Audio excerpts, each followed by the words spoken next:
So I'm interested in finding about communities, green communities, and joining up with other like-minded individuals who share my same values, share the same goals, and want to live in a green communal atmosphere.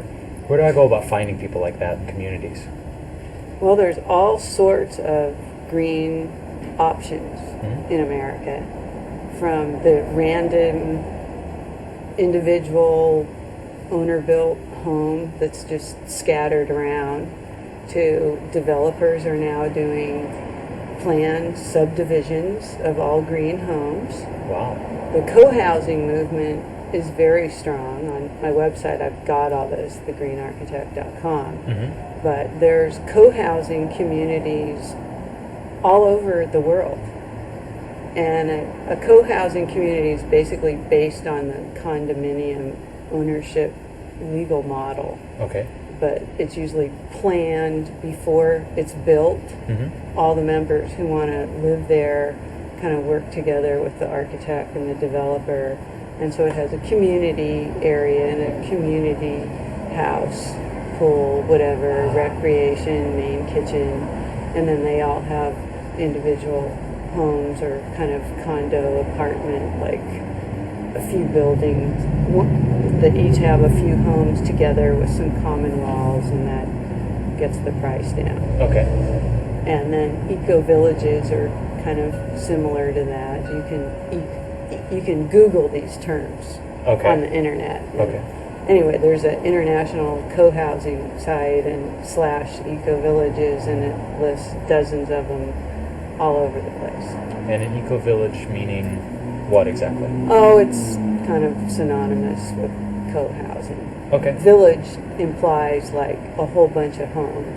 Okay. Right, so some of them have 200 people living there, some have only 40 households, other smaller, maybe only 20.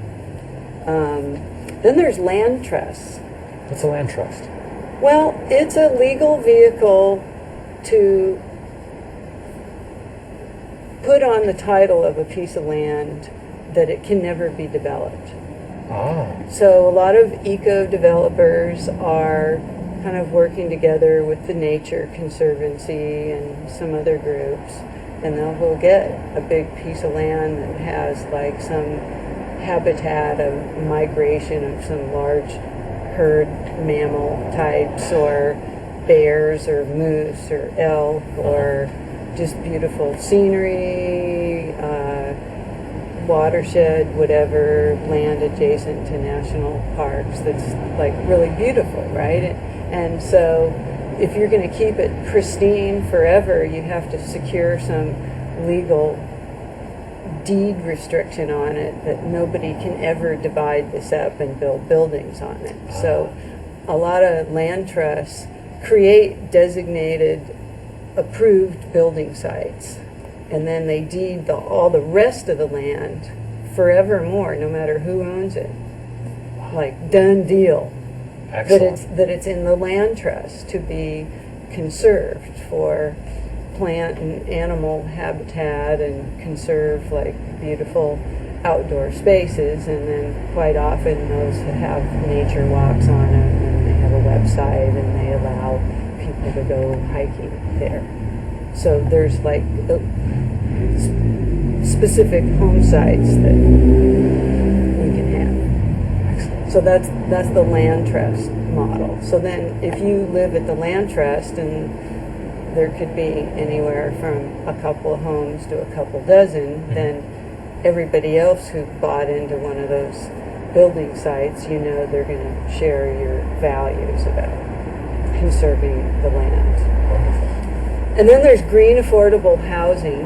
And so in a lot of urban inner cities, because lots of cities have an affordable housing element to provide housing to the lower income part of the population. And there's a few organizations out there that have determined that it's in the best interest of the municipality and the bonds that hold title to these affordable homes to make them green because they last longer, they have lower operation costs, and because they're nice, people don't wear them out.